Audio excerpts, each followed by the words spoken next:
اللهم صل على محمد وعلى آل محمد كما صليت على إبراهيم وعلى آل إبراهيم إنك حميد مجيد اللهم بارك على محمد وعلى آل محمد كما باركت على إبراهيم وعلى آل إبراهيم إنك حميد مجيد।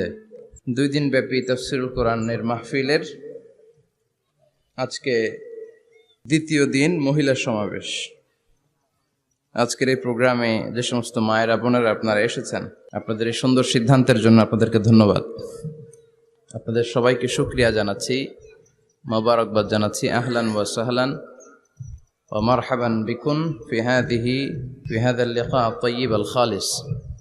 আমরা শুরুতে আল্লাহর দরবারে শুকরিয়া জানাই যে আল্লাহ তাআলা আজকে হিলফুল ফুজুল ইসলামী যুব সংগঠনের আয়োজনে চমৎকার একটি মহিলা সমাবেশের আয়োজন তারা করেছে।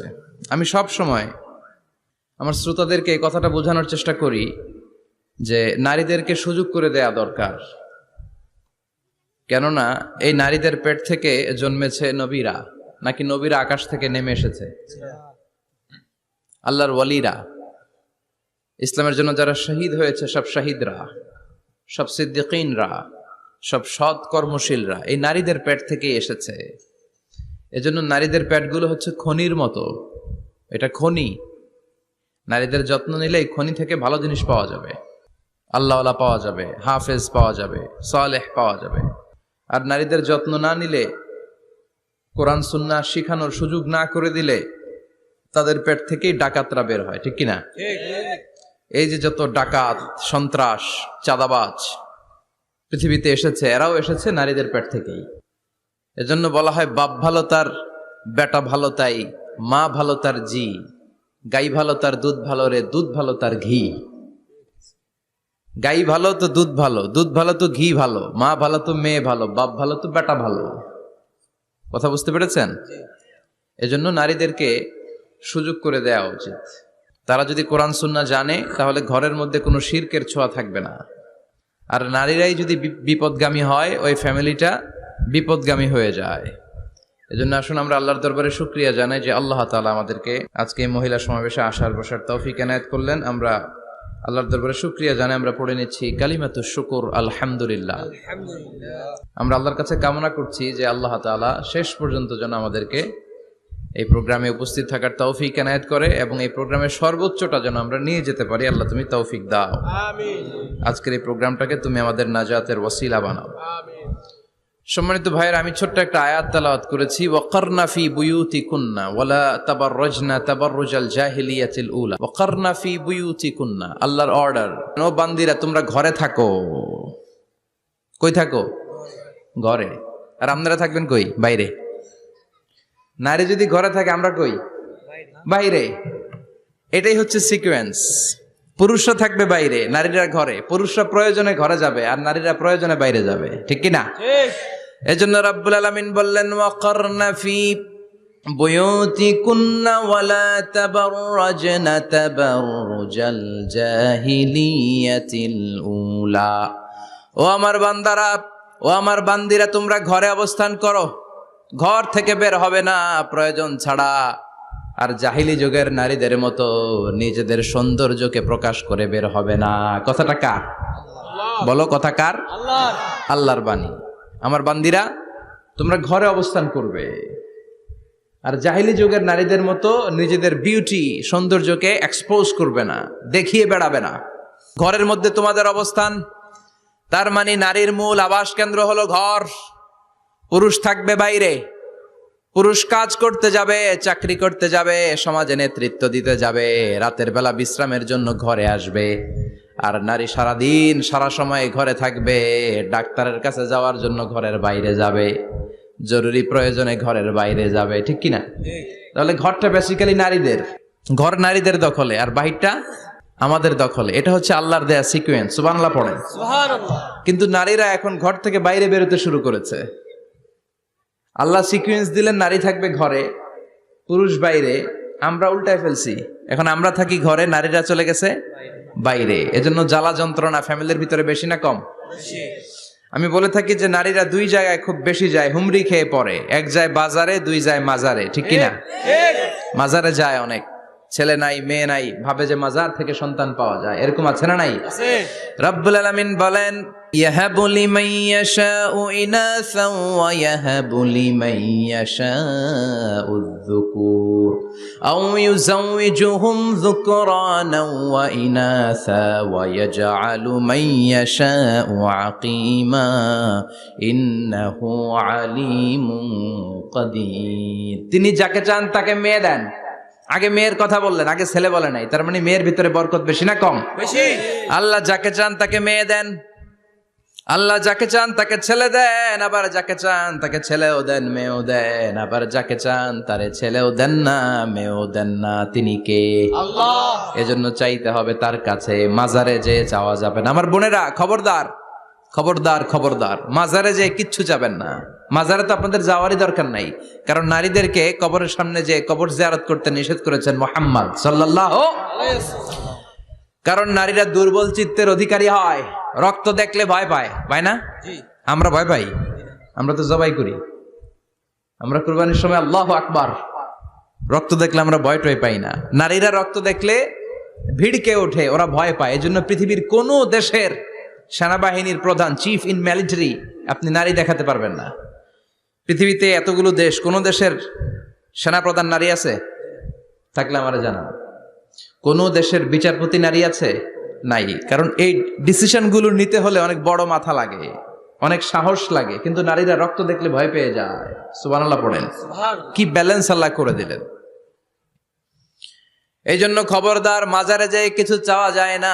মাজারে পড়ে থাকা ব্যক্তিটা আপনার মতোই ব্যক্তি। আল মাইয়িতু ফিল কবরি কাল গারিকু ফিল বাহরি। সাঁতার না জানা ব্যক্তি সাগরে পড়ে গেলে যেমন অসহায়, কবরে চলে গেলে মানুষ তেমন অসহায়। সে কিচ্ছু দিতে পারে না, বরং আপনি কবরের সামনে যে দোয়া করে তারে কিছু দিয়ে আসবেন, ঠিক কিনা? কথা বুঝতেছেন? এজন্য মায়েরা বোনেরা আবারও বলি, খেয়াল করে শুনবেন, মাজারে যাওয়া যাবে না, মাজার কেন্দ্রিক হওয়া যাবে না। চাইতে হবে কার কাছে? দিতে পারে একজন, তিনি কে? কেউ যেটা দেখে না দেখে কে? কেউ যেটা শোনে না শোনে কে? কেউ যেটা পারে না পারে কে? এজন্য চাইবো কার কাছে? 24/7 সবসময় দেওয়ার জন্য ধন ভান্ডার নিয়ে তিনি প্রস্তুত, কিন্তু আমরা চাই না। এজন্য মায়েরা যারা এতদিন মাজার কেন্দ্রিক ছিলেন, এই অভ্যাসকে আপনারা পাল্টে ফেলেন। মাজারেও যাবেন না, বাজারেও যাবেন না।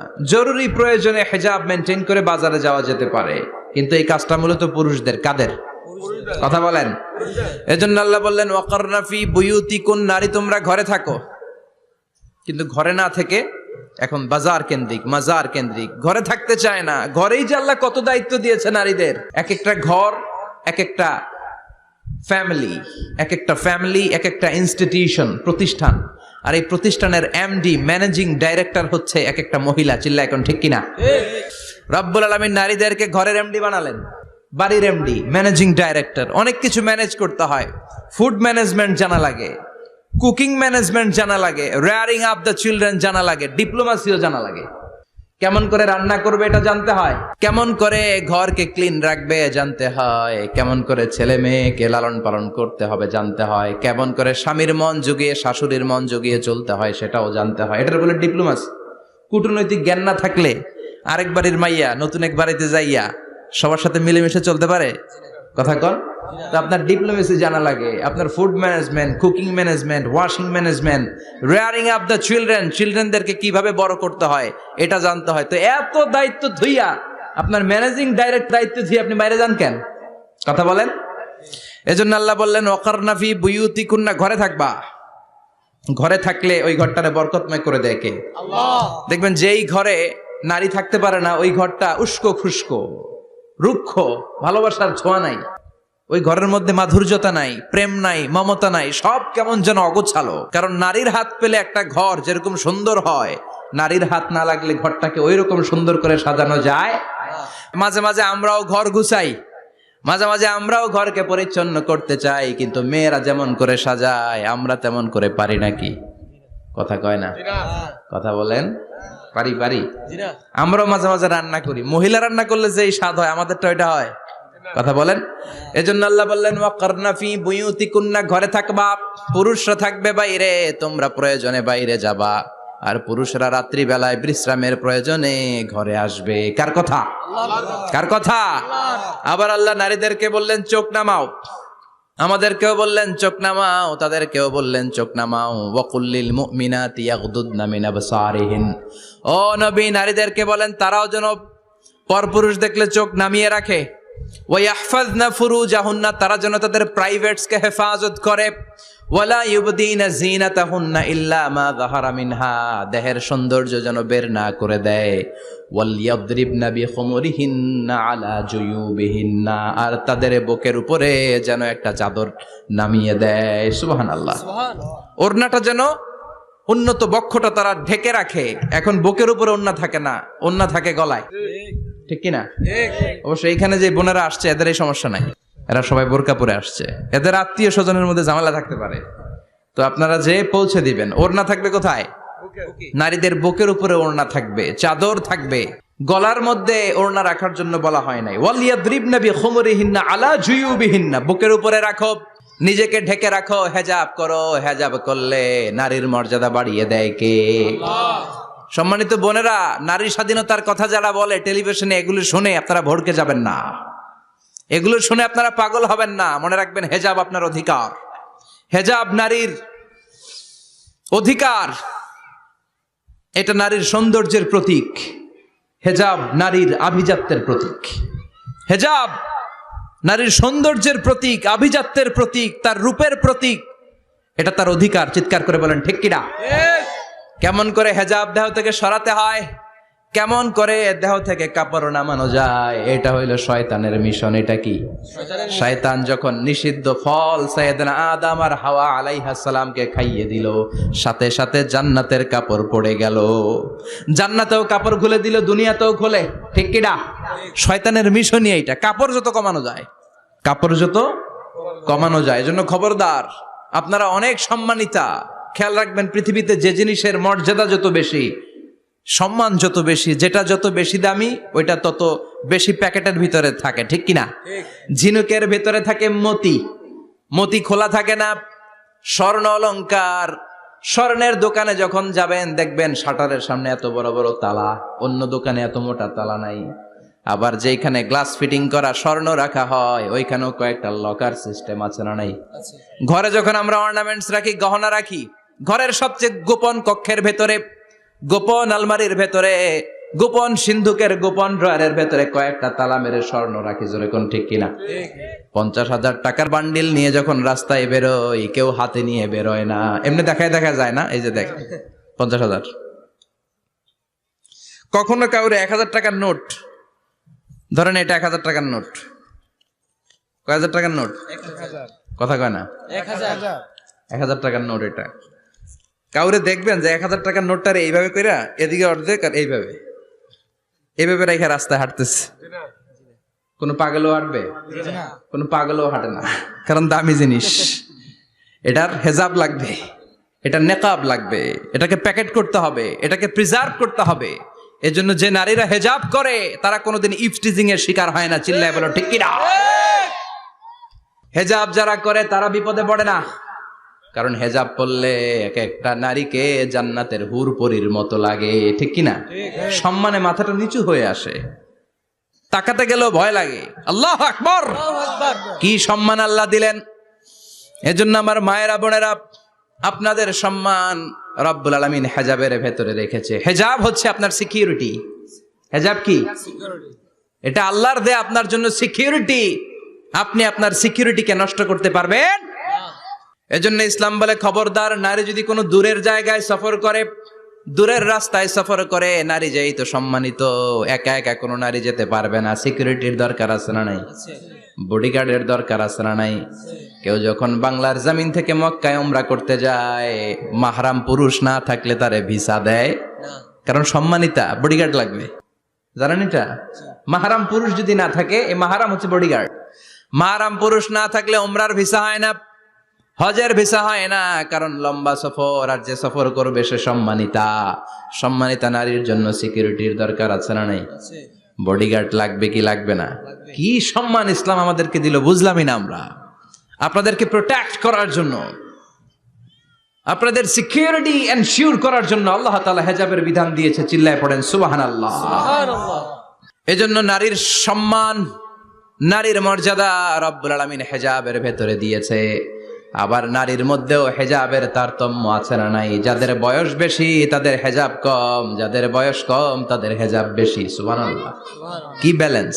কিন্তু রাস্তায় দেখবেন নানির হাতে হাত মোজা, নানি নাতনি, নানির হাত মোজা আছে, পা মোজা আছে, গায়ে বোরকা আছে দুইটা, সাথে ষোড়শী অষ্টাদশী তরুণী তন্নি যুবতী নাতনিটার বুকের মধ্যে কাপড় নাই, গলায় আছে ওড়না, আছে না নাই? তার মানে পুরাই উল্টা। দরকার ছিল নাতনির হাতে মোজা, পায়ে মোজা, দুইটা বোরকা। নানির গায়ে কাপড় না থাকলেও সমস্যা নাই, হালকা কাপড় পরে নানি বের হইছে, সমস্যা নাই। কোন রকম চাদর গায়ে দিয়ে নানি বের হইছে, সমস্যা নাই। কিন্তু নাতনির গায়ে বোরকার দরকার আছে না নাই? হাত মোজা, পা মোজার দরকার আছে না নাই? মা মেয়ে বের হয়েছে, মায়ের গায়ে দুই বোরকা, হাত মোজা, পা মোজা, মেয়ের গায়ে কাপড় নাই, হাফ নেকেড, আছে না নাই? নানির দিকে তাকাবে কে? উনি তো এক্সপায়ার্ড, উনি কি ডেট শেষ। কথা বলেন, কেউ তাকাবে? তাকাবে ওই ষোড়শী অষ্টাদশী তরুণী তন্নি যুবতীর দিকে, ঠিক কি না? এজন্য ইসলাম বলে খবরদার, হেজাব ছাড়া বের হওয়া যাবে না, নেকাব ছাড়া বের হওয়া যাবে না। বিশ্বনবী বললেন, মা তারাকতু মিন বাদি আদাররা আলার রিজালি মিনান নিসা, আমি চলে যাব কিন্তু আমার পরে আমার পুরুষ উম্মতদের জন্য নারীর চাইতে বড় কোনো ফিতনা আমি রেখে যাই নাই। আর বনি ইসরাইলের জামানায় সবচেয়ে বড় ফিতনা হয়েছিল নারীর ফিতনা, নারী কেলেঙ্কারি। এই জন্য নারীরা, বোনেরা, আপনাদেরকে সাবধান থাকতে হবে। নারীর ফিতনা বড় ফিতনা। নারী ভালো হলে সবচেয়ে ভালো, নারী খারাপ হলে নারীর চেয়ে খারাপ কেউ হতে পারে না।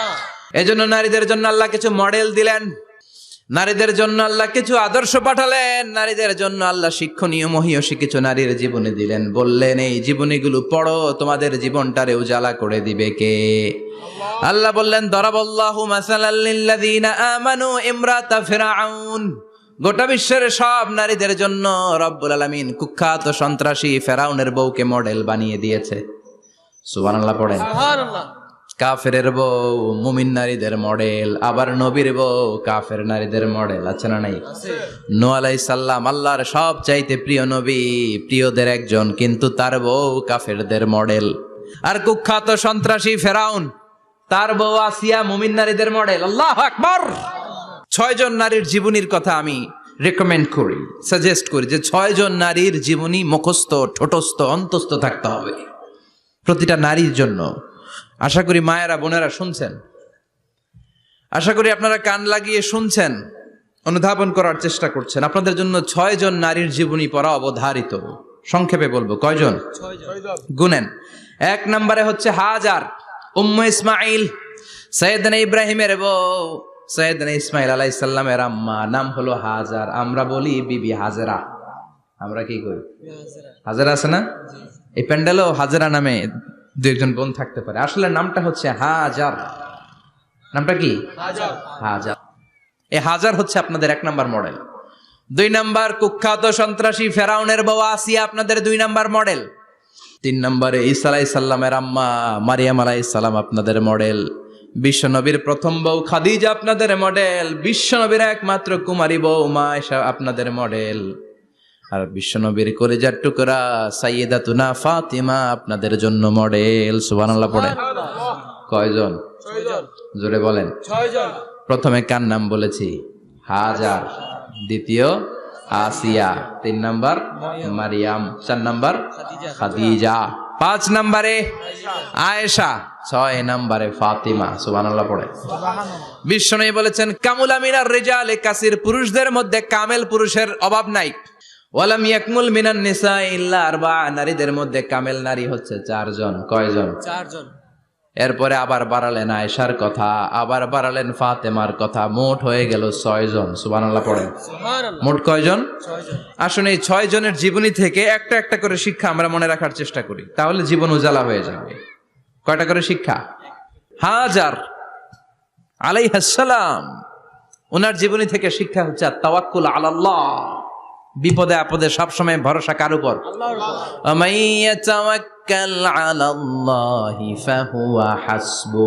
যে ব্যক্তি আল্লাহর উপর ভালো করে তাওয়াক্কুল করে একমাত্র আল্লাহই তার জন্য যথেষ্ট হয়ে যায়। সুবহানাল্লাহ, সুবহানাল্লাহ পড়ছেন?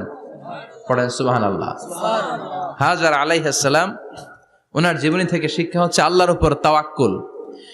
সাইয়েদনা ইব্রাহিম আলাইহিস সালাম সাইয়্যিদাতুনা হাজারকে নিয়ে, দুধের বাচ্চা ইসমাইলকে নিয়ে মক্কার মরুজমিনের মাঝখানে রেখে আসলেন। মানুষ নাই, প্রাণী নাই, খাওয়ার পানি নাই, কোনো পশু পাখি নাই, আকাশের পাখিও নাই, কেউ নাই, একটা মাত্র পানির মশক। একটা মশকের ভেতরে সামান্য কিছু পানি। দুধের বাচ্চা ইসমাইলকে নিয়ে সাইয়্যিদাতুনা হাজার দাঁড়িয়ে রইলেন। কোনো কথা না বলে বিবি আর বাচ্চাকে রেখে চলে যাচ্ছেন। চোখের পানি ছেড়ে সাইয়্যিদাতুনা হাজার ডেকে বললেন, ইব্রাহিম একটু দাঁড়াও। কথা নাই, বার্তা নাই, কিছুই বললা না। কি আমার অপরাধ? কেন এই ধুধুমরু প্রান্তরে আমাকে দুধের বাচ্চাটারে রেখে গেলা? শুধু একটা কথাই জানতে চাইবো, এই যে আমাদেরকে রেখে পাষণ্ডের মতো তুমি চলে যাও, এটা কি তোমার নিজের ইচ্ছায় নাকি আল্লাহর ইচ্ছায়? সাইয়েদনা ইব্রাহিম কোনো কথা না বলে শুধু প্রশ্নের উত্তর দিলেন, বললেন আল্লাহর ইচ্ছায়। কার ইচ্ছায়? নবীরা নিজের ইচ্ছায় কিছু করে না, যেটাই করে করে কার ইচ্ছায়? সাইয়্যিদাতুনা হাজার বললেন, ইযান লা ইউদাইয়ুনাল্লাহ, তোমার ইচ্ছায় যদি আমাদেরকে রেখে না যাও, আল্লাহর ইচ্ছায় যদি রেখে যাও, তাহলে আমার ভরসা আছে আল্লাহ আমাদেরকে নষ্ট হতে দিবে না, আল্লাহ আমাদেরকে কোনো কষ্ট দিবে না, আমার আল্লাহই আমার জন্য যথেষ্ট। সুবহানাল্লাহ। আপনারে মায়েরা যারা আছেন, আপনাকে আর আপনার দুই সন্তানকে নিয়ে আপনার স্বামী সিলেটের হাকালুকি হাওরের মাঝখান দিয়ে রেখে আসছে। কি করবেন? পিছনে পিছনে দৌড়াবেন, গালাগালি শুরু করবেন। যদি বলে আল্লাহর ইচ্ছায় তোমারে রেখে গেলাম, জীবনেও মানতে চাবেন না, বলবেন তোরেও বাদ দিলাম, তোর আল্লাহরেও বাদ দিলাম। আছে না নাই? কিন্তু সাইয়্যিদাতুনা হাজার কেমন নারী ছিলেন, একটা টু শব্দ করেন নাই। শুনতেছেন? কেন ইমাজিন, কল্পনা করতে পারেন? ধুধুমরু প্রান্তর, খাওয়ার কিছু নাই, পান করার কিছু নাই, কথা বলার মতো একটা মানুষ নাই, রৌদ্রের তাপ মরুভূমির বালুর উপরে এমন ভাবে পড়ে। সৌদি আরবের মরুভূমি যারা দেখেছেন, প্রচন্ড বালুর মধ্যে চাল রেখে দিলে চালগুলো মুড়ি হয়ে যায়।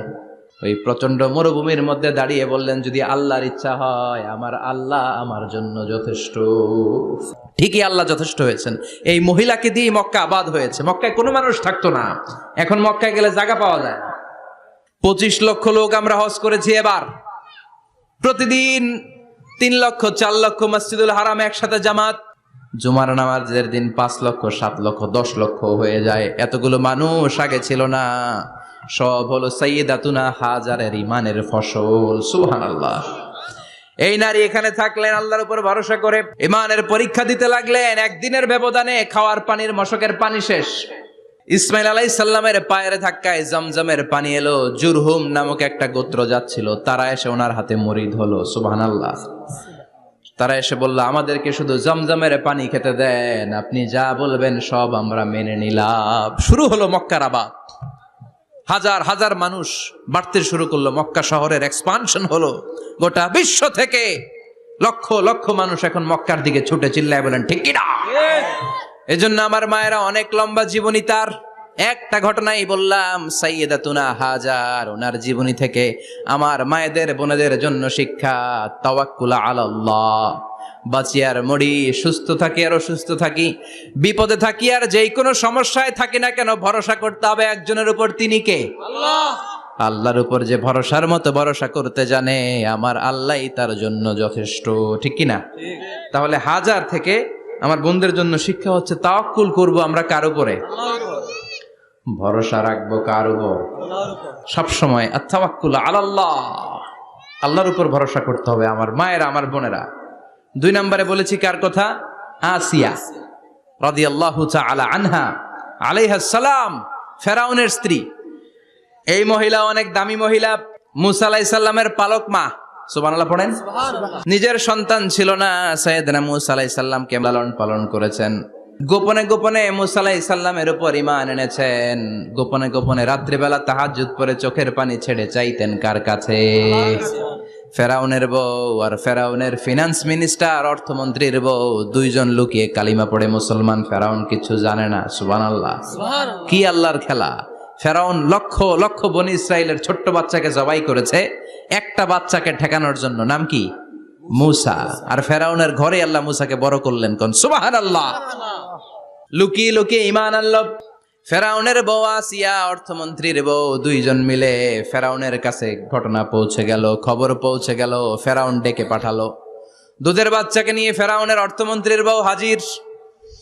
কুখ্যাত সন্ত্রাসী ফেরাউনের নিজের বউ আসিয়াও হাজির। ফেরাউন বলে, এক আল্লাহর উপর কুফরির ঘোষণা দে, আল্লাহকে ভুলে যা, আমার পায়ের সামনে সেজদা দে, আমি মাফ করে দেব। আসিয়ার এক কথা, জীবন যাবে কিন্তু ঈমান যাবে না।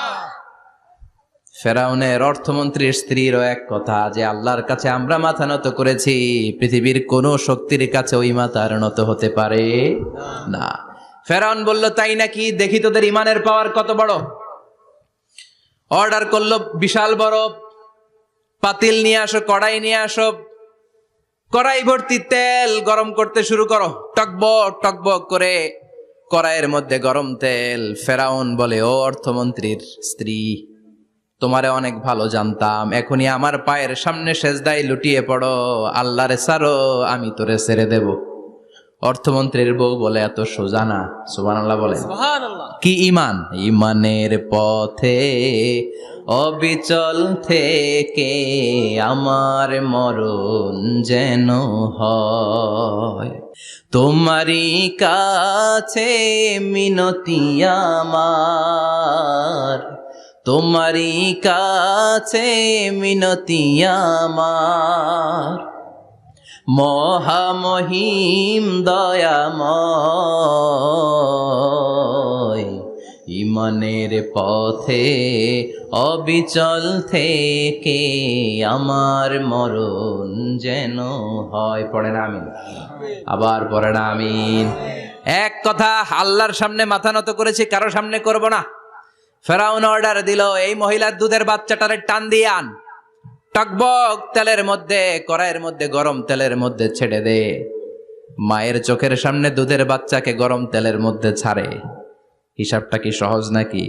কথা বলেন। চিৎকার দিয়ে মা কেঁদে ওঠে, ছেড়ে দাও। ফেরাউনের নির্দয় অন্তরে দয়া হয় না। দুধের বাচ্চাটারে তেলের মধ্যে ছেড়ে দেওয়ার পরে মুহূর্তের মধ্যে ছেলেটা রোস্ট হয়ে যায়। কিন্তু ছেলেটা হাত উঁচু করে ডেকে বলে, মা ভয় পেও না, তোমরা দেখো টকবগে কড়াইয়ের ভেতরে তেল, আসলে মা এটা আগুন না, এটা জান্নাতের বাগান। ও মা, ফেরাউনের দিকে তাকাস না রে মা, আমার মতো দৌড় দিয়ে তেলের মধ্যে ঝাঁপ দে। আল্লাহু আকবার। ফেরাউনের অর্থমন্ত্রীর বউয়ের ঈমান দ্বিগুণ হয়ে যায়, 3 গুণ হয়ে যায়। সে বলে, ফেরাউন, গোটা পৃথিবীটারে এক পাশে করতে পারবি, কিন্তু আমার মাথাটা তোর পায়ের সামনে নোয়াতে পারবি? ফেরাউনের অর্থমন্ত্রীর ওই স্ত্রীকে বাচ্চার পরে ওই তেলের মধ্যে ঢেলে দেওয়া হলো। ওই মহিলাটাও রোস্ট হয়ে যায়। বাকি রইল ফেরাউনের বউ আসিয়া। কি নাম? আসিয়া কিন্তু দৃশ্যটা দেখেছে, চাক্ষুষ মৃত্যু দেখেছে দুইজনের।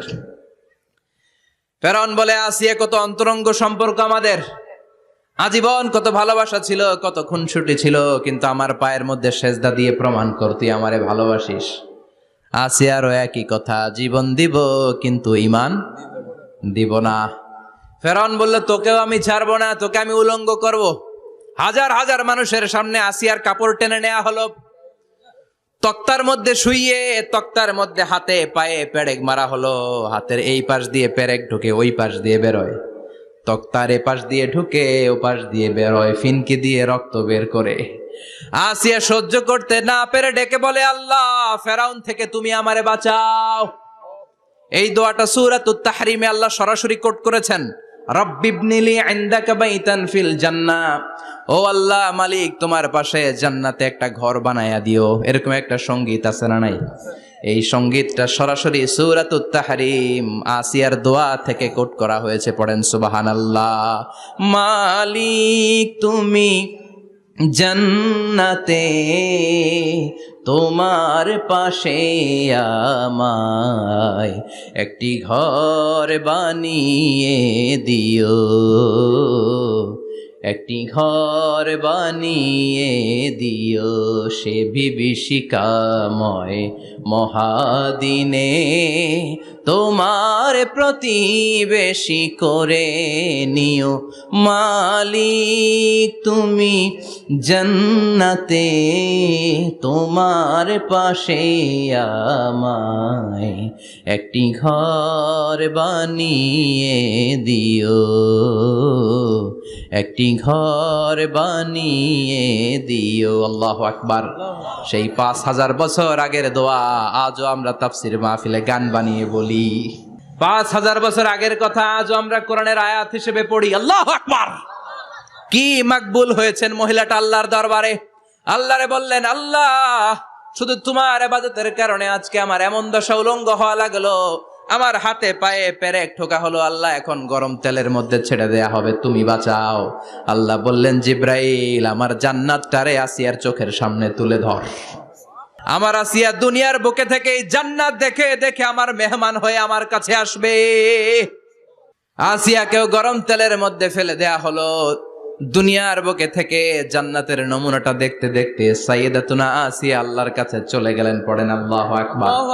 এজন্য ঈমানের পথে অবিচল থেকে আমার মরণ যেন হয়। পড়েন আমিন। আমিন। তাহলে আসিয়ার জীবনী থেকে আমার মায়েদের জন্য শিক্ষা হলো, ঈমান ছাড়া যাবে না, বেঈমান হয়ে মরা যাবে না, মাজারে গিয়ে মুশরিকাদের কাতারে নাম তোলা যাবে। ওই মায়েরা ঈমান কেমন করে রক্ষা করবেন? ঈমান কত বড় দামি জিনিস। ঈমান একজন নারীর মর্যাদা আল্লাহর কাছে কত বাড়িয়ে তোলে। আসিয়ার জীবনে এই শিক্ষাটা আছে না নাই? কথা কম আছে। বোঝা যায়, বোঝা যায়। তাহলে প্রথমে জানলাম কার কথা? হাজারের কথা। হাজেরার জীবনী থেকে শিক্ষা ছিল তাওয়াক্কুল করতে হবে একজনের উপর, তিনি কে? আল্লাহ। আসিয়ার জীবনী থেকে আমরা কি শিখলাম? ঈমান রক্ষা করতে হবে। জীবন যাবে, ঈমান যাবে, জীবন যাবে, ঈমান যাবে। ৩ নম্বরে মারিয়াম আলাইহাস সালাম, আজীব একটা মহিলা। স্বামী ছাড়া তার পেটের ভেতরে সন্তান দিয়েছে কে? আল্লাহ। আবার উনার নামে কোরআনে একটা সূরা দিয়েছে কে? আল্লাহ। কি নাম? সূরাতু মারিয়াম। কাফ হা ইয়া আইন সাদ, যিকরু রাহমাতি রাব্বিকা আবদাহু জাকারিয়া। আল্লাহু আকবার। কি সুন্দর সূরা, কি অন্তমিল, কি চমৎকার ঘটনার বর্ণনা। উনার নামেও সূরা, উনার ফ্যামিলির নামেও সূরা। উনার আব্বার নাম ইমরান, মায়ের নাম হান্না বিনতে ফাখুজ। উনাদের ফ্যামিলিটা আল্লাহর কাছে এত প্রিয়, আল্লাহর একটা সূরা দিলেন ইমরানের পরিবারের সূরা। কোন সুবহানাল্লাহ। কোরআনের ৩ নাম্বার সূরা, সূরাতু আলে ইমরান। কি নাম? সূরাতু। আবার কোরআনে আল্লাহ ওনাকে বলেছেন সিদ্দিকা, মানে সত্যবাদী নারী। আবার আল্লাহ বলেছেন ওয়ালাইসা যাকারু কাল উনসা, এটা এমন মেয়ে কোন পুরুষ এই মেয়ের মতো হতে পারে? ওনার মা হান্না বললেন, আল্লাহ আমার পেটে ছেলে না মেয়ে আমি জানি না। যখন মারিয়াম পেটে, আল্লাহ ছেলে হোক মেয়ে হোক বাইতুল মুকাদ্দাসের খাদেম হিসেবে তুমি কবুল করে নাও। আমার পেটে যা আছে তোমার জন্য মানত করে দিলাম। কিন্তু ভূমিষ্ঠ করার পরে দেখে মাইয়া, ভূমিষ্ঠ করার পরে দেখে কি? মেয়ে। ভাবছিল ছেলে, ছেলে হইলে খাদেম হবে, এখন মেয়ে। আল্লাহ বলে চিন্তা করো না, সাধারণ মেয়ে না। ওয়ালাইসা যাকারু কাল উনসা, এটা এমন মেয়ে কোন ছেলেরাও এই মেয়ের মতো হতে পারে। এই মেয়েকে দিয়ে দেওয়া হলো Baitul Maqdas, one of the major 3 mosques in Islam. ইসলামের সর্বশ্রেষ্ঠ 3টা মসজিদের একটা। এই বাইতুল মুকাদ্দাসের খাদেমা ছিল উনি। মসজিদ ক্লিন করতো আর ইবাদত করতো, ইবাদতে মশগুল হয়ে থাকতো, পাগল পাড়া হয়ে থাকতো, চক্ষু বন্ধ করে আল্লাহর কথা স্মরণ করত। মর্যাদা আল্লাহ এত বাড়িয়ে দিলেন, আনসিজনাল যত জান্নাতি ফল সব সামনে এসে হাজির হয়ে যেত। ওনার খালু জাকারিয়া এসে বলতেন, আন্না লাকে হাদা, ও মারিয়াম এই ফল তো এই সিজনে ফিলিস্তিনে নাই, পাইলা কই? তিনি বলতেন, হুয়া মিন ইনদিল্লাহ, রব্বুল আলামিন জান্নাত থেকে ফলের ব্যবস্থা করেছে।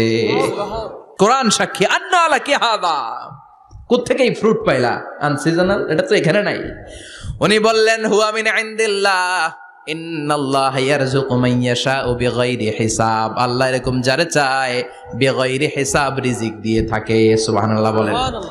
সব সময় আল্লাহর ইবাদত, সব সময় তাহাজ্জুদ, সব সময় জিকির করতেন লা ইলাহা লা ইলাহা ইল্লাল্লাহু মুহাম্মাদুর রাসূলুল্লাহ।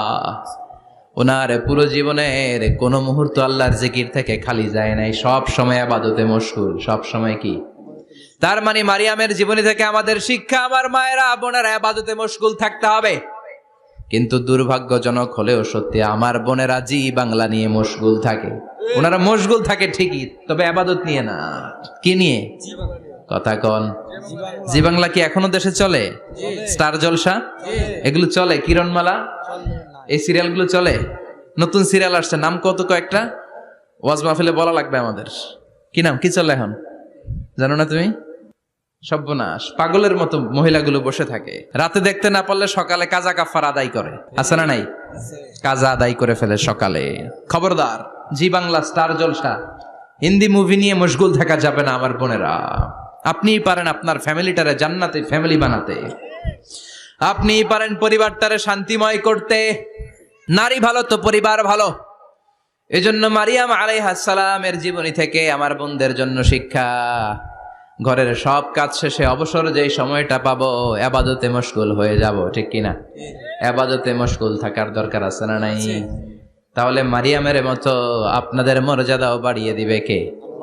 কয়জনের জীবনী গেল, আর বাকি কয়জন শুনবেন? কষ্ট হচ্ছে? এরপরে বিশ্বনবীর প্রথম বউ খাদিজা। কি সুন্দর নাম, খাদিজা বললে ভাল লাগে না? প্রথম নারী যিনি কালিমা পড়ে ইসলাম ধর্ম গ্রহণ করেছেন, আমাদের আম্মা জান।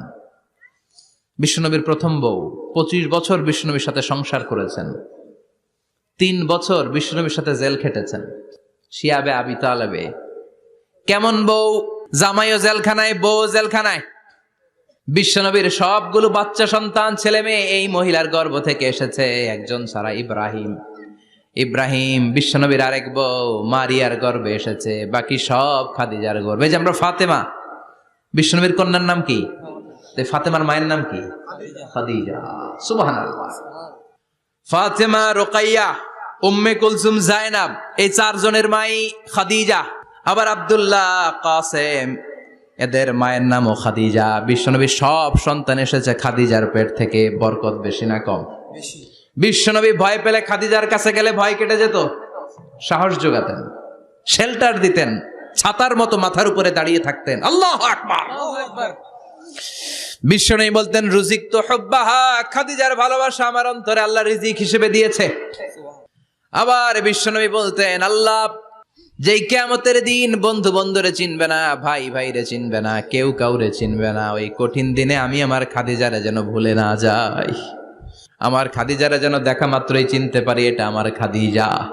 খাদিজাকে নিয়ে মা আয়েশা একদিন একটা কটু কথা বলেছিল, ও নবী, কবে আপনার এই বুড়ি মহিলা, বুড়ি বউ খাদিজা ইন্তেকাল করেছে, তারপরে কত সুন্দরী সুন্দরী বউ আমরা এসেছি, আমার ভালো লাগে না? খালি বুড়ির কথা কন কেন? খালি ওই বুড়ির কথা স্মরণ করেন। আমরা আছি, আমাদের দিকে তাকান, আমরা কত সুন্দরী, আমরা কত ভালো। বিশ্বনবী রেগে গেলেন, মা আয়েশাকে এইভাবে ধরলেন। জীবনে কোনোদিন কোনো স্ত্রীর গায়ে হাত তোলে নাই, শুধু ওই দিন মা আয়েশাকে এইভাবে ধরেছিলেন আর বলেছিলেন, আয়েশা খবরদার, জীবনে এই কথা বলবা না। আমার খাদিজা আমার বিপদের দিনের সঙ্গিনী, তোমরা আমার সুখের দিনের সঙ্গিনী। তোমরা কেউ আমার সাথে জেল খাটো নাই, খাদিজা আমার সাথে জেল খেটেছে 3 বছর। কয় বছর? 3 বছর। খাদিজা যখন ইন্তেকাল করলো, বিশ্বনবী কবর দিলেন, দোয়া করলেন আর কাঁদলেন। সাহাবারা দোয়া শেষে চলে যায়। আবু বকর বললেন, নবী কবর দেয়া হলো, খাদিজাকে দোয়া করা হলো, এবার চলেন। বিশ্বনবী তবুও যান না। বিশ্বনবী বললেন, আবু বকর তোমার মনে চাই তুমি ঘরে ফিরে যাও, আমি যাব না, আমি দাঁড়িয়ে থাকবো। খাদিজার কবরের 3টা প্রশ্নের জবাব আমি বিশ্বনবী দিয়ে তারপরে ঘরে ফিরে যাব। সাইয়েদনা জিবরাইল এসে বললেন, নবী আর কান্না করবেন না, আর দাঁড়িয়ে থাকবেন না, আর বায়না ধরবেন না, বন্ধুর সাথে চলে যান। খাদিজার কবরের 3টা প্রশ্নের জবাব নিয়ে আপনার টেনশনের দরকার নাই। টেনশন কার? আপনি তাড়াতাড়ি চলে যান। আপনার স্ত্রী খাদিজা যদি কবরের 3টা প্রশ্নের জবাব দিতে কোনো ভুল করে ফেলে, আরশের উপর থেকে আল্লাহ নিজেই জবাব দিয়ে দিবে। আল্লাহু আকবার। কি মহিলা ছিল! বিশ্বনবীকে সবসময় আগলে রেখেছে, শেল্টার দিয়েছে, প্রতিভক্ত ছিল। খাবার নিয়ে বিশ্বনবীর জন্য এদিক সেদিক যেতেন, বিশ্বনবী না আসলে খেতেন না। বিশ্বনবীকে কলিজার চাইতো বেশি ভালোবাসতো, পতি যা বলবে তাই শুনতো। ও মায়েরা, খাদিজাতুল কুবরার জীবনী থেকে আপনাদের জন্য শিক্ষা হলো পতিভক্তি। কি ভক্তি? এখন পতিভক্তি নাই, আমরা করি নারী ভক্তি। এখন নারী নির্যাতন কমে গেছে বাংলাদেশে, বেড়ে গেছে পুরুষ নির্যাতন। কথা কন। এখন আমরা ভক্তি করা লাগে। আমরা ভক্তি না করলে ঘরে খাওয়ান নাই, এরকম ঝামেলা আছে না নাই? কথা বলেন। আপনাদের নাগাইশের মহিলারা অনেক ভদ্র, নাগাইশের মহিলারা নিশ্চয়ই পতিকে অনেক ভক্তি করে। মায়েরা, বোনেরা, আপনার স্বামী যদি আপনার উপরে নাখোশ থাকে, আপনার এবাদত আপনাকে বাঁচাতে পারবে না। বিশ্বনবী ফাতেমাকে বললেন, ফাতেমা তুমি বিশ্বনবীর মেয়ে হতে পারো, কিন্তু আলী যদি তোমার উপরে নাখোশ থাকে তোমার সব শেষ, সব শেষ। আবার বিশ্বনবী বললেন, আমি যদি এক আল্লাহ ছাড়া কারো সামনে মাথাটা নত করার বিধান দিতাম, এক আল্লাহ ছাড়া যদি কাউকে সেজদা করতে আমি বলতাম, আমি দুনিয়ার সব নারীদের বলতাম স্বামীর পায়ে সেজদা দিয়ে পড়ে থাকো। কি সম্মান আল্লাহ দিলেন স্বামীকে। আপনার জান্নাত আপনার স্বামীর ভেতরেই। স্বামীকে সন্তুষ্ট করেন, স্বামীর আনুগত্য করেন, দেখবেন ফ্যামিলিটা সুন্দর হবে। আর স্বামীরা স্ত্রীদেরকে ভালোবাসেন, স্ত্রীদেরকে ভালোবাসার গল্প শোনাবেন, দামি দামি শাড়ি কিনে দিবেন, তারপরে রাত্রিবেলা গান শোনাবেন। আধরাতে যদি ঘুম ভেঙে যায়, মনে পড়ে মোরে প্রিয়, চাঁদ হয়ে রব আকাশের গায়ে, বাতায়ন খুলে দিও। এই গানগুলো শুধু বউয়ের গান, শালির গান না, বাবির জন্য না, চাচাতো বোনের জন্য না। উল্টা পাল্টা জায়গায় করলে গুনাহ আছে না নাই? স্ত্রীর সাথে প্রেম নিবেদন করেন, ভালোবাসা নিবেদন করেন, সংসারটারে শান্তিপূর্ণ করে দিবে কে? তার মানে খাদিজাতুল কুবরার জীবনী থেকে শিক্ষা কি? ভুলে গেছি। কি শিক্ষা? পতিভক্তি। কি ভক্তি? স্বামীকে ভক্তি করা লাগবে, তা না হলে জান্নাত নাই। এরপরে বিশ্বনবীর একমাত্র কুমারী বউ নাম কি? আয়েশা। বিশ্বনবী বললেন, উরিতুকি ফিল মানামি সালাসা লায়াল। আয়েশা, বিয়ের আগে তোরে কিন্তু আমি 3 বার স্বপ্নে দেখছিলাম। সুবহানাল্লাহ কইবেন না? বড্ড খুশি হয়ে গেলেন আয়েশা। এরপরে বললেন, 3 বার স্বপ্ন দেখার পরে তোমার ব্যাপারে মনের মধ্যে কেমন কেমন যেন ভালো লাগে। তারপরে একটা ছোট্ট কাগজের মধ্যে, জান্নাতি কাগজ, রেশমি কাপড়ের মধ্যে তোমার চেহারাটা এনে জিব্রাইল বললেন, দেখেন নবী কেমন লাগে। আমি কইলাম ভালো লাগে। কার মেয়ে? আপনার বন্ধু আবু বকরের মেয়ে, বিয়ে করবেন নাকি? বিশ্বনবী বললেন, ও জিব্রাইল, তুমি যদি ঘটক হও, আল্লাহ যদি হয় কাজী, আমি মুহাম্মদ বিয়েতে রাজি।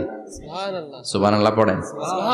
বিয়ে হয়ে গেল, কিন্তু ঘরে দামি ফার্নিচার নাই, টাকা পয়সাও তেমন নাই, কিন্তু আছে খালি সুখ। আছে কি? যেটা টাকা দিয়ে কিনা যায়। টাকা দিয়ে বাড়ি কিনা যায়, গাড়ি কিনা যায়, সুখ কিনা যায় নাকি?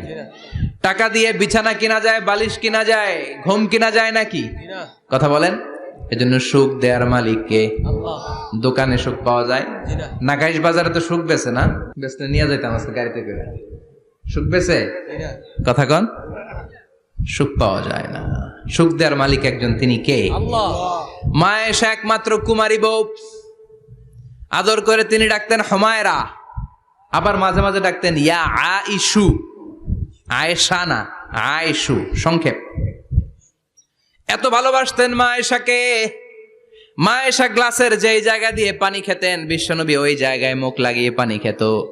মা আয়েশা গোশতকে হাড্ডি ফেলে দিলে বিশ্বনবী ওই হাড্ডিটা নিয়ে চষতে শুরু করে দিত। সুবহানাল্লাহ। এক বালতি থেকে পানি নিয়ে 2 জনে গোসল করত। আবার বিশ্বনবী মাঝে মাঝে বায়না ধরতো, মাঝে মাঝে রাগও করতো। সুবহানাল্লাহ কোন। স্বামী স্ত্রীর মধ্যে একটু রাগ আছে না নাই? রাগ থাকলে ওইটারে আবার ভালোবাসায় পরিণত করে দেয় কে? রাগ না থাকলে ভালোবাসা তো ভালোবাসাই না। রাগ থাকতেই হবে, তাইলেই ভালোবাসার মর্ম বোঝা যায়। চিল্লায় বলেন ঠিক কিনা? ক্ষুধা না থাকলে খাবারের মর্যাদা বোঝা যায় না। সারাদিন পেট ভরা, খাওয়ার মজা বুঝবেন? ক্ষুধা, প্রচন্ড ক্ষুধা, তৃষ্ণার্ত, লেবুর শরবত পাইলে অমৃতের মতো লাগবে। প্রচন্ড ক্ষুধা, হাজি বিরিয়ানি পাইছেন 1 প্লেট, ইচ্ছে মতো খাবেন, কিন্তু পেট ভর্তি, হাজি বিরিয়ানি খাওয়া যাবে? এজন্য রাগ না থাকলে ভালোবাসা যে কত দামি, ভালোবাসা যে আল্লাহর পক্ষ থেকে কত বড় নেয়ামত বোঝা যায় না। মাঝে মাঝে মা আয়েশা রাগ করতেন। শুনতেছেন? বিশ্বনবী বলেন, আয়েশা কখন তুমি রাগ করো, কখন তুমি আমারে ভালোবাসো আমি বুঝি। সুবহানাল্লাহ পড়েন। মা আয়েশা বললেন কেমনে বোঝেন? বিশ্বনবী বললেন যখন তুমি রাগ করো তখন নামাজের পরে দোয়ার মধ্যে বলো, ও ইব্রাহিম আলাইহিস সালামের আল্লাহ, আপনি আমার উপর দয়া করেন। তার মানে তুমি রাগ করে আছো, আমার নাম নাও নাই। আর যখন আমার উপর খুশি থাকো নামাজের পরে দোয়াতে বলো, মুহাম্মদ সাল্লাল্লাহু আলাইহি ওয়াসাল্লামের আল্লাহ, আপনি আমাদের উপর রহমত করেন। তার মানে খুশির সময় তুমি আমার নাম নাও, রেগে গেলে অন্য নবী দেওয়ার দোয়া সাইরা দাও, রেগে গেলে আমার নামটা নাও না। মা আয়েশা বলে, নবী গো, আমি তো শুধু নামটাই মুখ দিয়ে নেই না, কিন্তু কলিজা থেকে তো আপনারে বাদ দিতে পারি না। আল্লাহু আকবার, কি ভালোবাসা! মা আয়েশা বলতেন, আমি যখন বিশ্বনবীর সাথে শীতের রাতে এক ল্যাপের নিচে ঘুমাতাম তখনও জিব্রাইল ওহী নাজিল করত। সুবহানাল্লাহ নাই? সুবহানাল্লাহ। কোন স্ত্রীর সাথে অন্তরঙ্গ বসবাসের সময় কোরআনের ওহী নাজিল হতো না। একমাত্র মা আয়েশার সাথে যখন এক বিছানার এক ল্যাপের নিচে দুইজন শুয়ে আছে, কোরআনের আয়াত নাজিল করছে কে? আবার মা আয়েশা বলছেন, আমার কারণে ও মুসলিম উম্মাহ তোমরা তায়াম্মুমের বিধান পেয়েছো। ফাতায়াম্মামু সাঈদান তাইয়্যিবা। মা আয়েশা একটা যুদ্ধে গিয়েছিলেন, যুদ্ধ থেকে ফেরার পথে মা আয়েশার গলার লকেট নাই। মাঝে মাঝে হয় না, মহিলা গলার লকেট পায় না, পুরা বাড়ি আগুন করে ফেলাইছে, লকেট নাই, লয়ে গেল রে, নিয়ে গেল রে, হারাইলাম রে। মা আয়েশার লকেট নাই। লকেট হারানোর পরে মা আয়েশা কান্নাকাটি। বিশ্বনবী বললেন থামো। অনেকক্ষণ থামার পরে লকেট খুঁজে পায় না, সবাই খোঁজাখুঁজি, লকেট কই, লকেট কই, লকেট খুঁজে পায় না। ওদিক দিয়ে মাগরিবের নামাজের সময়ও শেষ, নামাজের সময় শেষ। আর যেই জায়গায় লকেট খোঁজার জন্য থামা হয়েছে ওই জায়গায় আবার পানি নাই, পানি সামনে, পানির দিকেও যেতে পারে না, লকেটও খুঁজে পায় না, নামাজও পড়া যায় না। সব সাহাবীরা মিছিল শুরু করছে, আবু বকর রে ধর, ধর ধর, আবু বকর রে ধর। আবু বকরের মেয়ের কারণে নামাজ আমাদের চলে যাচ্ছে। সাইয়েদনা আবু বকর ঘটনা বেসামাল দেখে আয়েশার কাছে গেল, যে দেখে বিশ্বনবী মা আয়েশার কোলের মধ্যে ল্যাপের মধ্যে মাথা দিয়ে শুয়ে আছে। রাগের চোটে বুখারীর বর্ণনা, আঙ্গুল নিয়ে মা আয়েশার পেটের মধ্যে দিল এক খোঁচা। লকেট হারাইলি কেন? তোর জন্য বাইরে মিছিল চলে, তোর জন্য বাইরে সব সাহাবারা বলে নামাজ পড়তে হবে, সময় নাই। ও আবু বকর, আপনার মেয়ের কারণে এই কাণ্ড। খাসরা মানে কুমর। আবু বকর মা আয়েশার খাসরাতে এত জোরে গুতা মেরেছেন, মা আয়েশা বললেন এই গুতার কারণে আমি অনেক দূরে চলে যাওয়ার কথা ছিল ব্যথার চোটে, কিন্তু যাই নাই, কারণ কোলে কে? কোলের মধ্যে বিশ্বনবীর মাথা, নড়ে গেলে বিশ্বনবীর ঘুম ভেঙে যাবে, ব্যথাটা হজম করেছি, নড়ি নাই। আল্লাহ তখন আয়াত নাজিল করলেন, ফালাম তাজিদু মাআন ফাতায়াম্মামু সাঈদান তাইয়্যিবা। ও সাহাবারা, মিছিল বন্ধ করো। কোন নারীর বিরুদ্ধে মিছিল করো? এই নারীর সাথে তো বিয়ে আমি সরাসরি বিশ্বনবীর দিয়েছি। যাও, ওজুর জন্য টেনশনে ছিলা, টেনশনের দরকার নাই। আয়েশার কারণে আজকে নতুন করে একটা বিধান দিলাম, আজ থেকে যদি ওজুর পানি না পাওয়া যায়, বালুর মধ্যে 2 হাত বাড়ি মেরে তায়াম্মুম করো, নামাজ পড়ে নাও, কবুল করে নিবে কে? এই মা আয়েশার লকেট হারানোর কারণে তায়াম্মুমের বিধান নাজিল হয়েছে। কোন সুবহানাল্লাহ। মা আয়েশা বলতেন, আমার কোলে মাথা রেখে বিশ্বনবী শেষ নিঃশ্বাস ত্যাগ করেছে, আবার আমার ঘরের মধ্যেই বিশ্বনবীর কবর। সুবহানাল্লাহ। বিশ্বনবীর কবরটা কিন্তু মা আয়েশার ঘরের মধ্যে। এখনো বিশ্বনবীর কবর যেই জায়গায়, এই জায়গায় মা আয়েশার ঘর ছিল। সুবহানাল্লাহ। কোন 2210টি হাদিস বর্ণনা করেছেন। কত? কথা কয় না, 2210টা। ফ্যামিলির হাদিস বর্ণনার জন্য মা আয়েশাকে আল্লাহ তাআলা বিশ্বনবীর ট্যাপ রেকর্ডার বানিয়ে পাঠিয়েছেন। যাই বিশ্বনবী বলতেন ট্যাপ রেকর্ডের মতো রেকর্ড করে সব সাহাবীদের কাছে বর্ণনা করতেন। কত কবিতা উনি নিজে জানতেন, নিজেই জানে না। কত মাসালা যে জানতেন তার কোনো হিসাব নাই। ইলমুল ফারায়েজ, বাপ মরলে ছেলে মেয়ে থাকলে কে কতটুকু সম্পদ পাবে, মা আয়েশার চেয়ে এই বিধান মদিনায় কেউ জানতো না। বিশ্বনবীর ইন্তেকালের পরে সাহাবাদের মধ্যে কোনো মাসালা নিয়ে কনফিউশন হলে সব সাহাবারা আম্মা জান আয়েশার কাছে এসে সলিউশন নিয়ে যেতেন।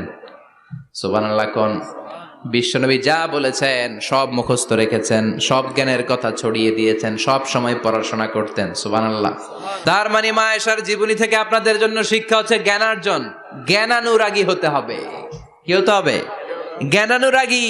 বুখারীর বঙ্গানুবাদ পাওয়া যায়, কোরআনের বঙ্গানুবাদ পাওয়া যায়, ইসলামিক অনেক ভালো ভালো রাইটারের বই পাওয়া যায়, ঠিক কিনা? এগুলো পড়ার দরকার আছে না নাই? অনেকে বলে হুজুর আমার ছেলেটা মোবাইল ছাড়া কিছু বোঝে না।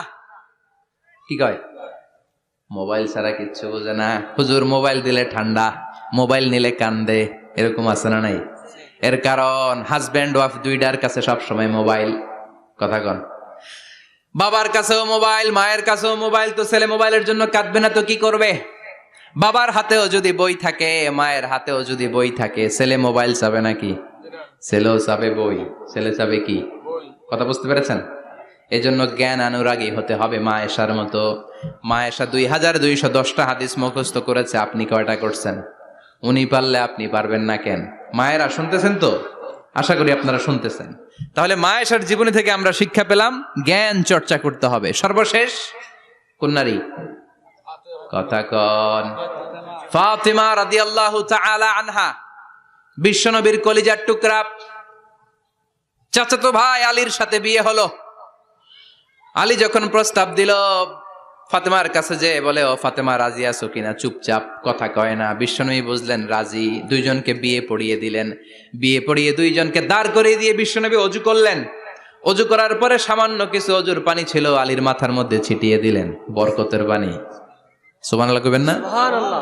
অজু করে সাইয়েদনা আলীর মাথার মধ্যে ছিটিয়ে দিলেন আর দোয়া করে দিলেন, বারাকাল্লাহু লাকুমা ওয়া বারাকা আলাইকুমা ওয়া জামাআ বাইনাকুমা ফি খাইর। আল্লাহ তোমাদের দুইজনকে বরকত দিয়ে দাম্পত্য জীবন শুরু করার তৌফিক দান করুক। আবার দোয়া করলেন, আল্লাহুম্মা বারিক লাহুমা ফি বিনাইহিমা, ওদের সম্পর্কে বরকত দেন। ওয়া নাসালিহিমা শিবলিহিমা, ওদের গর্ভে যে সন্তান আসবে এগুলোর শ্রেষ্ঠ সন্তান বানান। 1 বছরের ব্যবধানে ঘরটাকে আলোকিত করে প্রথম সন্তানের জন্ম হাসান। সুবহানাল্লাহ। হাসান রে বিশ্বনবী এত আদর করেছেন, বিশ্বনবীর কাছ থেকে এত আদর কেউ কোনোদিন পায় নাই। হাসান রে বিশ্বনবী ডাকতেন লুকা। বুখারীর বর্ণনা, শব্দটা কি? লুকা মানে পিচ্ছি। ছোট বাচ্চাদেরকে আপনারা কি কন? আরে পিচ্ছি তো আমি কইছি, আপনারা কি কন? নাগাইছে কি বলেন? বাচ্চা বলেন, বাবু বলেন, আর কিছু কি বলেন? আর আর কিছু নাই। তাহলে এই যে বাবু পিচ্ছি, হ্যাঁ, এই বাবু পিচ্ছি আরবি হচ্ছে লুকা। বিশ্বনবী ফাতেমার ঘরে এসে বলতেন, আইনাল লুকা, পিচ্ছিটা কই রে? আমার হাসান কই, আমার নানা ভাই কই? আর বিশ্বনবীর আওয়াজ শুনলে হাসান এসে বিশ্বনবীর কাঁধে। আল্লাহু আকবার, আল্লাহু আকবার। বিশ্বনবী বলতেন, ফাতেমা আমার কলিজার টুকরা, যে ফাতেমারে কষ্ট দেয় সে আমারে কষ্ট দেয়, ফাতেমারে আনন্দ দেয় মানে আমি বিশ্বনবীরে আনন্দ দেয়। এই ফাতেমা সব সময় পর্দায় থাকতেন, দিনের বেলা বেরোতেন না, সারা দিনে টয়লেট করতেন একবার, সেটাও করতেন রাত্রে, যাতে দিনের বেলা কেউ তারে না দেখে। কি ব্যালেন্স লাইফ, কি ব্যালেন্স লাইফ! রাতে একবার টয়লেটে যাওয়া মানে কি সারাদিন খাওয়া দাওয়া এরকম ব্যালেন্স করে করতেন। কেউ দেখতে পারে নাই ওনারে, কেমন ছিল কেউই জানতো না। এমন ভাবে চলাফেরা করতো, কোনো পুরুষদের সামনে দিয়ে কখনো যেতেন না। এজন্য ইন্তেকালের আগে আলীকে বললেন, আলী, বিশ্বনবীর ওসিয়ত অনুযায়ী কিছুদিন পরে আমি আমার বাবার সাথে সাক্ষাৎ করব। ইন্তেকালের সময় বেশি লোক আমার জানাজাতে আসার দরকার নাই, নিজেরা দোয়া করে দিলে চলবে। আর আমার জানাজার খাটিয়ার উপর দিয়ে বিশাল একটা বোরকা দিয়ে দিও। এটার আরবিতে বলে নাউশ। কি বলে? এই প্রথম কোন নারী তার খাটিয়ার উপরে নাউশ ব্যবহার করেছে, জন্য এটাকে বলে সুন্নাতু ফাতিমা, ফাতেমার সুন্নাত। সাইয়েদাতুনা ফাতেমার আগে কেউ জানাজার খাটিয়াতে নাউশ ব্যবহার করে নাই। আল্লাহু আকবার, আল্লাহু আকবার। আলীকে বলে গেলেন, আলী, অল্প কয়েকজন পুরুষ নিয়ে জানাজা দিও, বেশি মানুষের কাছে আমার নিও না। দুনিয়ার বুকে আমি লুকিয়ে লুকিয়ে চলতাম, মরার পরে লুকিয়ে লুকিয়ে আল্লাহর কাছে চলে যেতে চাই, পুরুষদের সামনে আমার নিও না। ও মা, এই ফাতেমার জীবনী থেকে আপনার জন্য শিক্ষা হলো পর্দা। সব সময় পর্দাটা দেহে থাকার দরকার আছে না নাই? রাজি আছেন তো? তাহলে এই 6 জন নারীর জীবনে যদি আমার মায়েরা পড়ে, আমার মায়েরা বোঝে, ওই মায়েরা বিপদগামী হতে পারে নাকি? হতে পারে। তাহলে 6 জনের আবার রিভাইজ করে চলেন। প্রথমে বললাম কার কথা? হাজার। হাজারের জীবনী থেকে শিক্ষা কি? আল্লাহর উপর তাওয়াক্কুল। 2 নম্বরে বললাম কার কথা? আসিয়ার কথা। আসিয়ার জীবনী থেকে শিক্ষা হলো ইমানের পথে অবিচল থাকতে হবে, ঠিক কিনা? তারপরে মারিয়ামের জীবনী থেকে শিক্ষা হলো সব সময় ইবাদতে মশগুল। খাদিজার জীবনী থেকে শিক্ষা হলো প্রতিভক্তি, স্বামীর প্রতি আনুগত্য। মা আয়েশার জীবনী থেকে শিক্ষা হলো জ্ঞান অর্জন করতে হবে কার খুশির জন্য। আর ফাতিমার জীবনী থেকে শিক্ষা হলো সব সময় পর্দা গায়ের মধ্যে থাকার দরকার আছে না নাই? মানতে রাজি আছেন? এই 6 জনের জীবনী গ্রন্থ কিনা যাবে না? কিনতে রাজি আছেন তো? কথা কয় না? সবাই রাজি? নারীদের জন্য জান্নাতে যাওয়া সহজ, a very easy way. Our beloved Prophet Muhammad has prescribed a very easy way to enter the paradise for the women. নারীদের জন্য জান্নাতে যাওয়ার সহজ শর্টকাট। মায়েরা আবার কান খাড়া করেন খরগোশের মতো, শর্টকাট বলে দিয়ে যাই। আল মারআতু ইযা সাল্লাত খামসাহা, বিশ্বনবী ফরমান 4টা কাজ যে নারী দুনিয়ার বুকে করবে ওই নারীর জন্য জান্নাতের 8টা দরজা খুলে দিবে কে? আল্লাহ। 1 নম্বর আল মারআতু ইযা সাল্লাত খামসাহা, 5 ওয়াক্ত নামাজ যে মেয়েরা পড়বে, সামাত শাহরাহা যারা রমজানের রোজা রাখবে, আতাআত বালাহা স্বামীর আনুগত্য করবে, হাফিজাত ফুরুজাহা লজ্জাস্থানের হেফাজত করবে। এই 4টা কাজ যে নারীরা করবে 8টা জান্নাতের দরজা তাদের জন্য খুলে দিবে কে? আল্লাহ। সহজ হয়ে গেল না? মাত্র 4টা। কয়টা? 4টা। আরো জোরে বলেন কয়টা? 4টা। মাত্র 4টা কাজ। আর কিছু কাজ করতে বিশ্বনবী নিষেধ করেছেন। জামার উপর দিয়ে পারফিউম মেখে যেতে নিষেধ করেছেন মুহাম্মদ সাল্লাল্লাহু আলাইহি ওয়াসাল্লাম। আইয়ুমা ইমরাআতিন ইস্তাআতারাত, যেই মহিলারা পারফিউম মেখে বের হলো পুরুষদের দৃষ্টি আকর্ষণের জন্য, কিয়ামতের দিন জিনাকারিনীদের কাতারে ওদেরকে দাঁড় করাবে কে? আল্লাহ। অনেক মহিলারা আছে ঝাঁঝালো পারফিউম দেয়, আছে না? টেম্পুর মধ্যে বসাই যায় না, না? সিএনজিতে বসছেন, এদিকে বসছে খালাম্মায়, হায় হায়। মায়েরা খেয়াল করে শুনেন, আপনাদের ড্রেস কেমন হবে? নাম্বার 1, আপনার পুরো দেহটা ঢাকা থাকতে হবে। যে ড্রেস পরবেন you should cover your whole body. শুধু হাতের এই 2 কবজি আর চেহারা খোলা রাখতে পারবেন, তবে চেহারা ঢেকে রাখা উত্তম। একজন মহিলা বোরকা পরছে কিন্তু চেহারা খোলা, তার হেজাব হয় নাই, পর্দা হয় নাই, এটা বলা যাবে? কিন্তু উত্তম হচ্ছে চেহারা ঢেকে রাখা, কারণ চেহারা সৌন্দর্যের রাজধানী। Face is the capital of beauty, ঠিক কিনা? চেহারা দেখলাম তো সব বোঝা গেল, ঠিক কিনা? কেমন মাধুর্যতা আছে, দেখতে কেমন সুন্দরী কিনা সব বোঝা যায়। এজন্য চেহারাটাও ঢেকে রাখবেন, চোখটা খোলা রাখবেন। বিশ্বনবীর স্ত্রী উম্মে সালামা বলে, দেখার জন্য আমার 2 চোখের দরকার নাই, লাগবে 1 চোখ। উনি আরেক চোখের মধ্যে আরেক কাপড় দিয়ে রাখতেন, এমনি তাকাইতেন। সাহাবারা বলতেন উনারা দেখলে আমরা দিতাম দৌড়, ভয় লাগতো। চোখ একটা দেখা যায় আর একটা খোলা, ওনারা দেখে আমরা এদিক সেদিক পালিয়ে যেতাম। আবার অনেক মহিলারা পা ঢাকে না, পা কিন্তু পর্দার অন্তর্ভুক্ত। সব সময় মেয়েরা পা মোজা পরে বেরোতে হবে, পা দেখানো যাবে না। হাদিসে এসেছে শুধু হাত এতটুকু, পা কিন্তু পর্দার অন্তর্ভুক্ত। উম্মে সালামা বললেন, ইয়া রাসূলুল্লাহ, আমরা তো হাঁটতে গেলে অনেক সময় পা দেখা যায়। বিষ্ণু বললেন, তাই? তাহলে 1 বিঘত নিচ দিয়ে কাপড় বাড়াও। উম্মে সালামা বললেন, জোরে হাঁটলে তো তারপরও দেখা যাবে। বিষ্ণু বললেন, 1 হাত বাড়াও, ধুলাবালি সহ টানবা, তারপরও পায়ের 1 ইঞ্চি দেখানো যাবে। তাহলে ড্রেস কোডের প্রথম নিয়ম হচ্ছে পুরো দেহ ঢাকবেন। 2 নম্বরের নিয়ম, পোশাক ঢিলে ঢালা হবে না টাইট ফিটিং? আরো জোরে বলেন। আছি আমরা কোন জামানায়, লাজ শরম গেছে হারায়, পাতলা শাড়ির বাহার, পাখি ড্রেস লেহেঙ্গা, পোশাক দেখে নারীর লাজে মরে যাই, হায় হায়। আছি আমরা কোন জামানায়, লাজ শরম গেছে হারায়, ঠিক কিনা? লাজ শরমের বালাই নাই। ঢিলে ঢালা হবে, টাইট ফিটিং হতে পারবে না। মোটা কাপড়ের হবে, এই যে আমার জুব্বা দেখছেন, আমি মহিলাকে পোশাক পরে ফেলেছি কিন্তু হেরা পরে না, এরকম মোটা হবে। মোটা কাপড়, কিচ্ছু দেখা যায় না, বাইনোকুলার দিয়েও দেখা যাবে না। আবার ঢিলে ঢালা আছে না নাই? আমরা পুরুষরা যে এটা পরি, এটা দিয়ে 3 মহিলার কাপড় হয়, ঠিক কিনা? কাপড় পরতে চায় না তারা, ওদের পোশাক আমরা নিয়ে নিচ্ছি। তার মানে ঢিলে ঢালা হবে, মোটা কাপড়ের হবে, টাইট ফিটিং হতে পারবে। আবার পুরুষদের পোশাক হতে পারবে।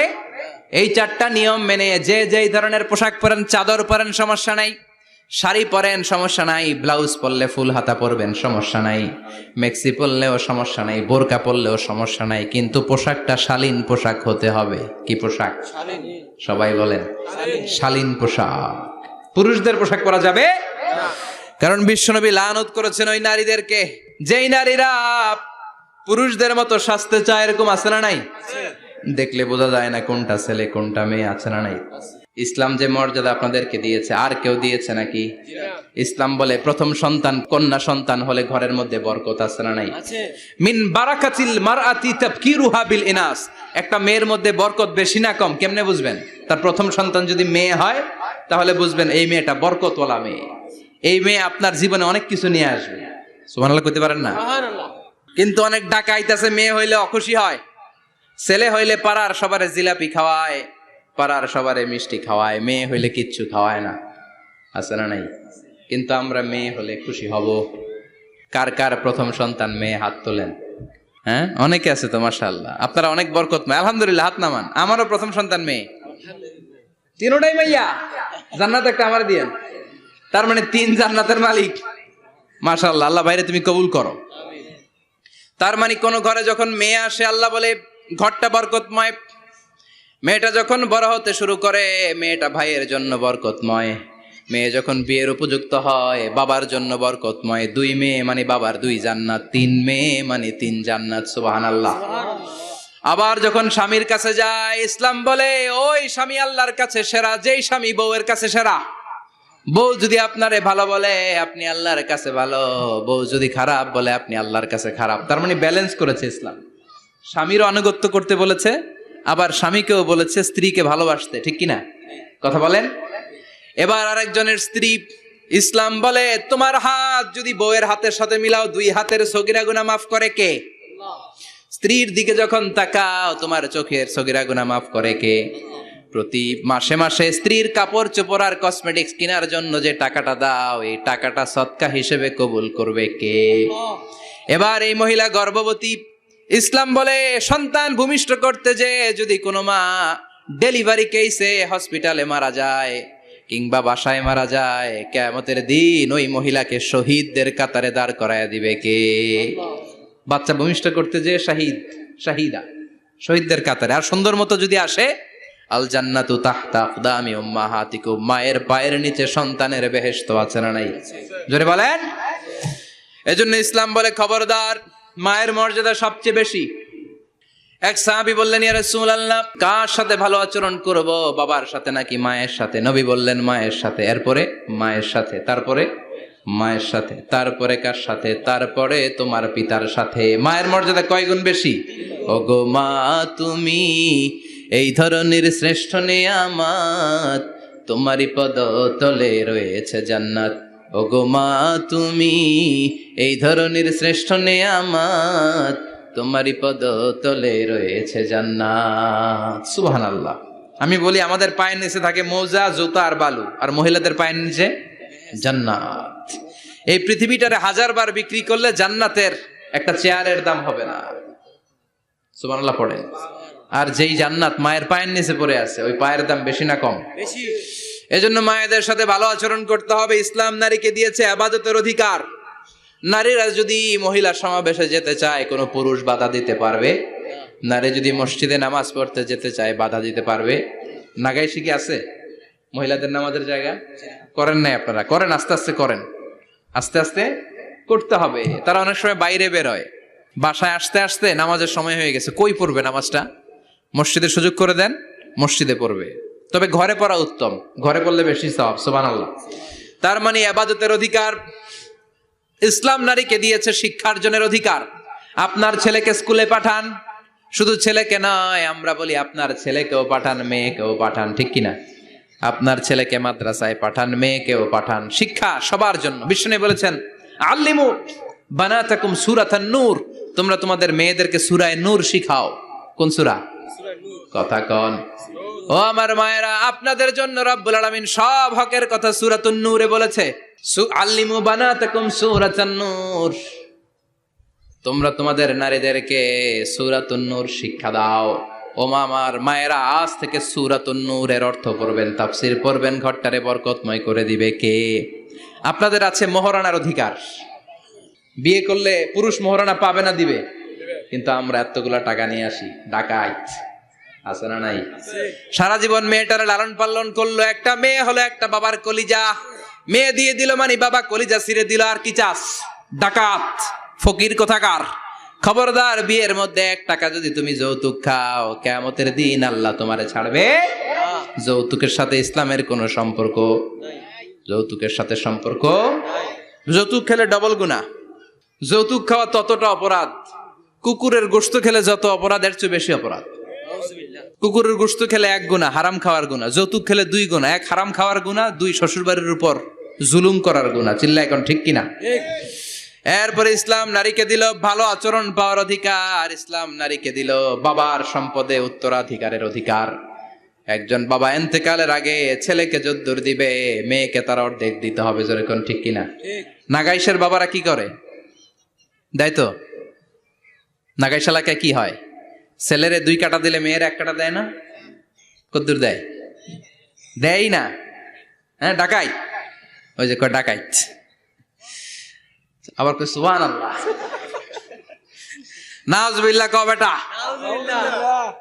ছেলেকে যদ্দুর দিবেন, মেয়েকে অর্ধেক।